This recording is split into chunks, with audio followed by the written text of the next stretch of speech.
এখানেও কিন্তু সবকিছুতে আপনারা বার্গেন করবেন, সবকিছুতে, ট্রাস্ট মি। এটা পুরো একদম আমাদের গাউসিয়া মার্কেটের মতো অবস্থা হয়ে আছে টার্কি এখন।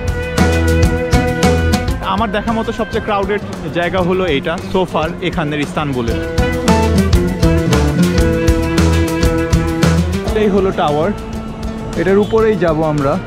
নাও I mean Goreme Cappadocia and this is my view চারিদিক থেকে। আপনাদের জন্য শ্যুট করতে করতে আমি এক জায়গায় পিছলায় পড়ছি, দেখেন পরে হাতও কাটছে। আমি এখন একদম কোনো একটা আননোন প্লেসে বসে আছি, একটা ঢিবির উপরে।